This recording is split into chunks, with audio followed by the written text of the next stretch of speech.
Assalamualaikum warahmatullahi wabarakatuh. Pada zaman Rasulullah Sallallahu Alaihi Wasallam, ada seorang pemuda bermata biru, rambutnya merah, berpenampilan cukup tampan. Wajahnya selalu melihat pada tempat sujudnya dan tangan kanannya menumpang pada tangan kirinya. Pemuda ini tidak pernah lalai dari membaca Al-Quran, dan senantiasa ia menangis. Pakaiannya hanya 2 helai saja, namun sudah terlalu lusuh untuk dipakai, sehingga tidak ada orang yang menghiraukannya. Pemuda ini jika bersumpah demi Allah, pasti akan terkabul. Beliau tidak dikenali dan miskin, malah banyak orang yang suka menertawakannya, mengejeknya, dan menuduhnya sebagai pencuri serta bermacam penghinaan dilemparkan kepadanya. Pemuda Yaman ini telah lama menjadi yatim, tidak mempunyai saudara kecuali hanya ibunya yang telah tua dan lumpuh. Untuk membiayai kehidupan sehari-hari, Uwais bekerja sebagai penggembala kambing. Upah yang diterimanya hanya cukup untuk kehidupan harian bersama ibunya. Jika ada uang lebih, beliau akan membantu tetangganya yang hidup miskin dan serba kekurangan seperti keadaannya. Walaupun dalam keadaan serba payah, beliau tidak pernah lalai dalam mengerjakan ibadahnya. Sedikit pun tidak pernah berkurang. Sepanjang hidupnya beliau melakukan puasa di siang hari dan bermunajat di malam harinya. Akan tetapi ada satu permintaan yang sulit ia kabulkan. "Anakku, mungkin ibu tak lama lagi akan bersamamu. Ikhtiarkan agar ibu dapat mengerjakan haji," pinta sang ibu. Mendengar ucapan sang ibu, Uwais Al-Qarni pun jadi termenung. Perjalanan ke Mekah sangatlah jauh, melewati padang tandus yang cukup panas. Orang-orang biasanya menggunakan unta dan membawa banyak perbekalan. Lantas bagaimana hal itu dilakukan? Uwais yang sangat miskin dan tidak memiliki kendaraan, maka dia belilah seekor anak lembu yang harganya cukup murah. Uwais membuatkan kandang di puncak bukit. Setiap pagi ia bolak-balik menggendong anak lembu itu naik turun bukit. "Uwais sudah gila, Uwais sudah gila," kata orang-orang yang melihat tingkah laku Uwais Al-Qarni. Banyak orang yang menganggap aneh apa yang dilakukannya tersebut. Tak pernah ada hari yang terlewatkan ia menggendong lembu itu naik turun ke bukit. Semakin hari anak lembu itu semakin besar, dan semakin besar pula tenaga yang diperlukan Uwais. Tetapi karena latihan tiap hari, anak lembu yang membesar itu tidak terasa. Bagi Uwais Al-Qarni, setelah 8 bulan berlalu, sampailah pada musim haji. Lembu Uwais telah mencapai 100 kg. Begitu juga otot Uwais yang semakin kuat. Ia menjadi bertenaga untuk mengangkat. Tahulah sekarang orang-orang, apa maksud Uwais menggendong lembu setiap harinya. Ternyata ia sedang latihan untuk menggendong ibunya. Ya, Uwais menggendong ibunya berjalan kaki dari Yaman ke Makkah. Subhanallah, alangkah besar cinta Uwais pada ibunya. Uwais berjalan tegap menggendong ibunya wukuf di Ka'bah. Ibunya terharu dan bercucuran air mata, karena telah sampai di Baitullah. Di hadapan Ka'bah, ibu dan anak itu berdoa, "Ya Allah, ampuni semua dosa ibu," kata Uwais Al-Qarni. "Bagaimana dengan dosamu?" tanya sang ibu keheranan.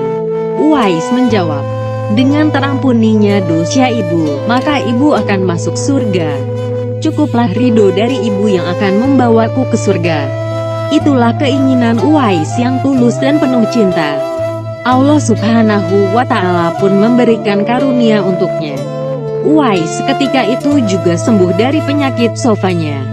Hanya tertinggal bulatan putih di tengkuknya. Hal itulah tanda untuk Umar bin Khattab dan Ali bin Abi Thalib, yaitu 2 sahabat Rasulullah, untuk mengenali Uwais.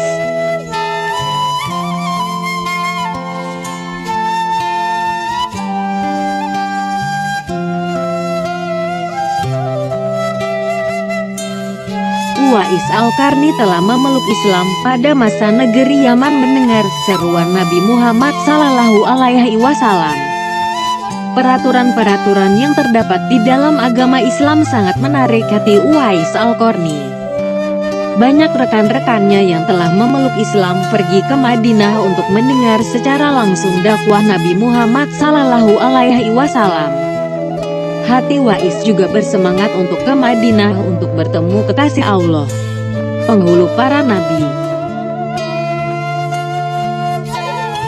Tetapi beliau tidak mampu karena tidak mempunyai bekal yang cukup untuk sampai ke sana. Apalagi beliau perlu menjaga ibunya. Jika beliau pergi, siapa pula yang akan melihat ibunya? Dikisahkan, ketika terjadi perang Uhud, Rasulullah Sallallahu Alaihi Wasallam mengalami cedera dan giginya patah karena dilempari batu oleh musuh-musuhnya. Berita ini akhirnya sampai kepada Uwais, lalu ia segera memukul giginya dengan batu hingga giginya patah.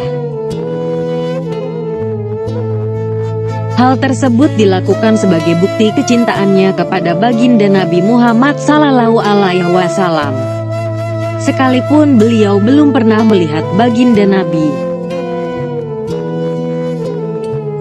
Hari berganti hari dan musim pun berlalu, kerinduannya terhadap Rasulullah tak dapat dibendung lagi.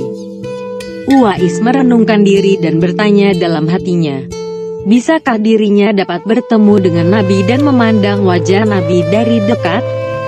Akhirnya pada suatu hari, Uwais mendekati ibunya, mengeluarkan isi hatinya dan memohon izin kepada ibunya agar diperkenankan pergi menemui Nabi yang begitu ia rindukan di Madinah. Sang ibu walaupun telah uzur merasa terharu ketika mendengar permohonan anaknya.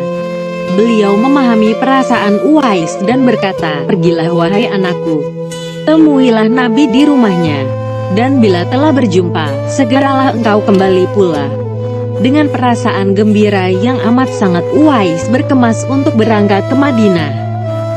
Dan sebelum pergi, beliau menyiapkan keperluan ibunya yang akan ditinggalkan, serta berpesan kepada tetangganya agar dapat menemani ibunya sepanjang kepergian beliau.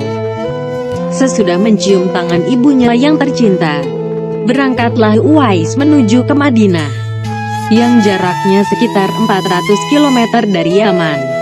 Dengan waktu yang cukup lama, akhirnya tibalah Uwais Al-Qarni di kota Madinah. Segeralah ia menuju ke rumah Nabi Muhammad Sallallahu Alaihi Wasallam. Diketuknya pintu rumah itu sambil mengucapkan salam. Keluarlah Sayyidatina Aisyah radhiyallahu anha sambil menjawab salam.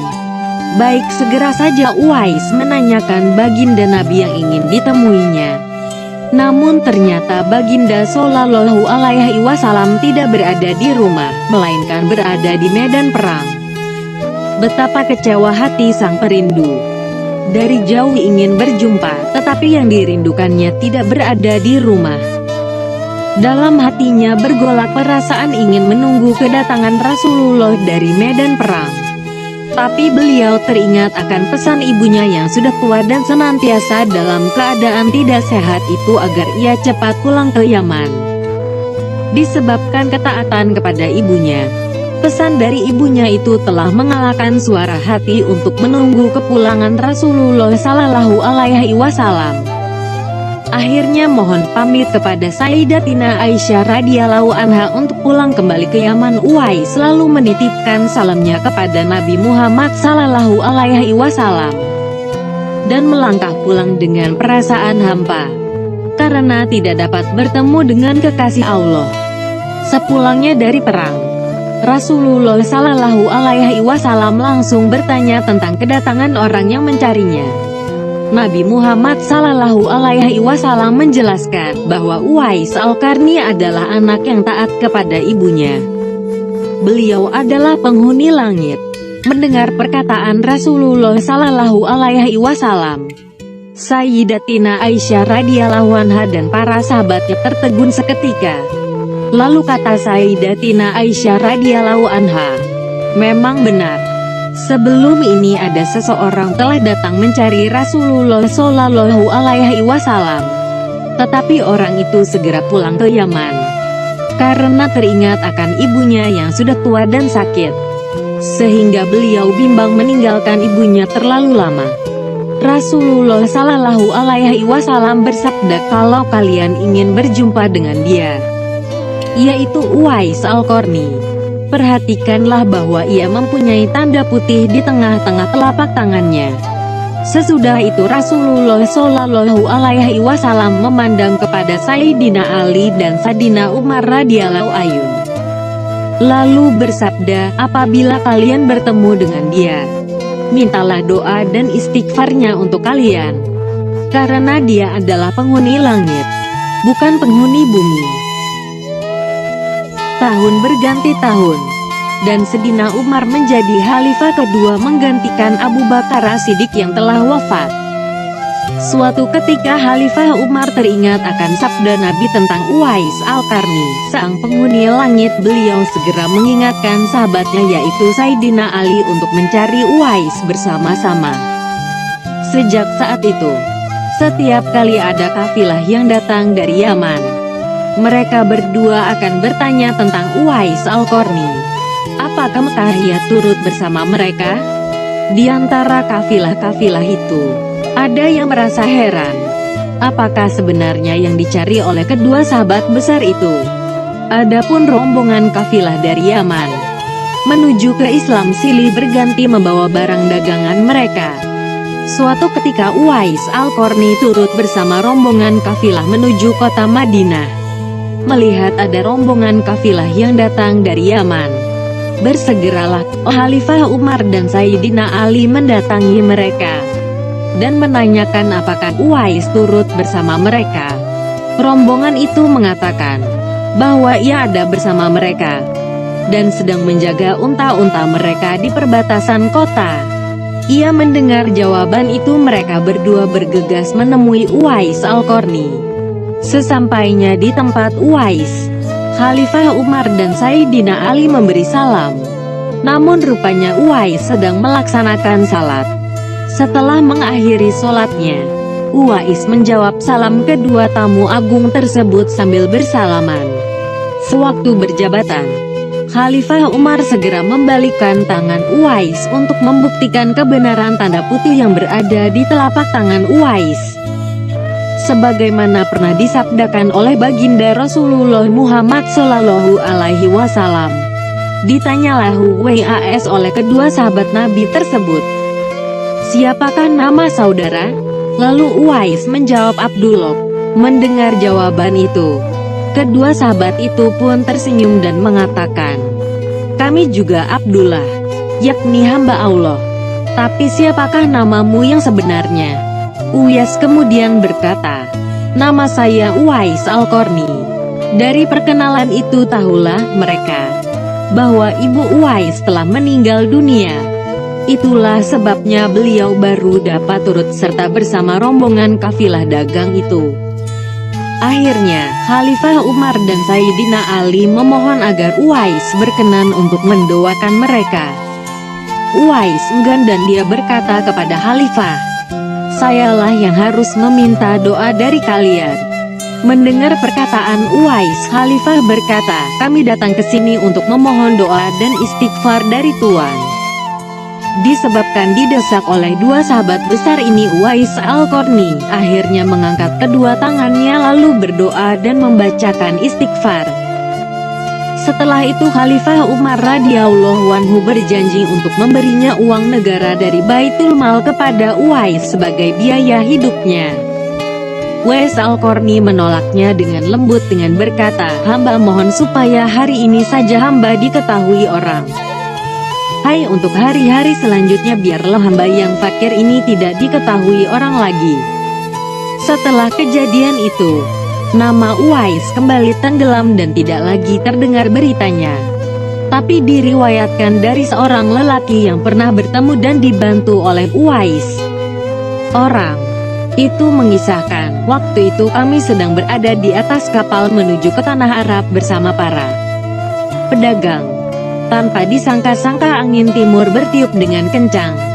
Akibatnya remasan ombak menghantam kapal kami, sehingga air laut masuk ke dalam kapal dan menyebabkan kapal semakin berat. Pada saat itu kami melihat seorang lelaki mengenakan selimut berbulu berada di satu sudut kapal. Lalu kami memanggilnya. Lelaki itu bangun lalu melakukan sholat di atas air. Betapa terkejutnya kami melihat kejadian itu. "Wahai waliullah, tolonglah kami." Tetapi lelaki itu tidak menoleh. Lalu kami berseru lagi, "Demi zat yang telah memberimu kekuatan beribadah, tolonglah kami." Lelaki itu menoleh kepada kami dan berkata, "Apa yang terjadi? Tidakkah engkau melihat bahwa kapal berada di badai dan dihantam ombak?" Tanya kami kepadanya. "Dekatkanlah diri kalian kepada Allah. Keluarlah kalian dari kapal dengan membaca Bismillahirrohmanirrohim," kata orang itu. Kami pun keluar dari kapal satu persatu. Pada saat itu jumlah kami 500 jiwa lebih. Sungguh ajaib, kami semua tidak tenggelam. Sedangkan perahu kami yang lain tenggelam ke dasar laut bersama isinya. Lalu orang itu berkata kepada kami, "Tidaklah mengapa harta kalian menjadi korban, asalkan kalian semua selamat. Demi Allah kami ingin tahu siapakah nama Tuan." Tanya kami kepadanya. "Uwais Al-Qarni," jawabnya dengan singkat. Kemudian kami berkata lagi kepadanya, "Hai, sesungguhnya harta yang ada di kapal tersebut adalah milik orang-orang fakir di Madinah yang dikirim oleh orang Mesir. Jika Allah mengembalikan harta kalian, apakah kalian akan membagi-bagikannya kepada orang-orang fakir di Madinah?" Tanya Uwais Al-Qarni. "Iya, kami akan membagikannya," jawab kami. Orang itu pun melaksanakan salat 2 rakaat di atas air lalu berdoa. Setelah Uwais Al-Qarni mengucapkan salam, tiba-tiba kapal itu muncul ke permukaan air. Lalu kami menaikinya dan meneruskan perjalanan. Setibanya di Madinah kami membagi-bagikan seluruh harta kepada orang-orang fakir di Madinah sehingga tidak ada satupun yang tertinggal. Beberapa waktu kemudian tersiarlah kabar bahwa Uwais Al-Qarni telah berpulang ke rahmatullah. Anehnya pada saat dia hendak dimandikan, tiba-tiba terlalu banyak orang yang berebut hendak memandikannya. Dan ketika dibawa ke tempat pembaringan untuk dikafani, begitu ramai orang yang menunggu untuk mengkafaninya. Demikian pula ketika orang pergi hendak menggali kuburnya. Di sana ternyata sudah ada orang-orang yang menggali kuburnya hingga selesai. Ketika usungan dibawa menuju ke pekuburan, luar biasa banyaknya orang yang berebutan hendak mengusungnya. Meninggalnya Uwais Al-Qarni telah menggemparkan masyarakat kota Yaman. Banyak terjadi hal-hal yang amat mengherankan penduduk Yaman. Sedemikian banyaknya orang yang tak dikenali datang untuk mengurus jenazah dan pemakamannya. Sejak ia dimandikan sampai ketika jenazahnya hendak diturunkan ke dalam kubur, ada saja orang-orang yang telah siap melaksanakannya terlebih dahulu. Penduduk kota Yaman tercengang. Mereka bertanya-tanya, "Siapakah sebenarnya engkau, wahai Uwais Al-Qarni? Bukankah Uwais yang kita kenal hanyalah seorang fakir yang tidak memiliki apa-apa, yang kerjanya hanyalah sebagai pengembala kambing dan unta? Tetapi ketika hari wafatmu, engkau telah menggemparkan penduduk Yaman dengan hadirnya manusia-manusia asing yang tidak pernah kami kenal. Mereka datang dalam jumlah sedemikian banyaknya. Agaknya mereka adalah para malaikat yang diturunkan ke bumi, hanya untuk mengurus jenazah dan pemakamanmu." Hal barusan itulah penduduk Yaman mengetahui siapa Uwais Al-Qarni yang ternyata tidak terkenal di bumi, akan tetapi beliau sangat terkenal di langit. Begitulah Uwais Al-Qarni, sosok yang sangat berbakti kepada orang tua, dan itu sesuai dengan sabda Rasulullah ketika Rasulullah ditanya tentang peranan kedua orang tua. Rasulullah Shallallahu Alaihi Wasallam menjawab, "Mereka adalah yang menyebabkan surgamu atau nerakamu." Hadits riwayat Ibnu Majah. Demikianlah kisah Uwais Al-Qarni. Semoga kita dapat mengambil hikmah dari kisah beliau. Mudah-mudahan ini bermanfaat. Assalamualaikum warahmatullahi wabarakatuh.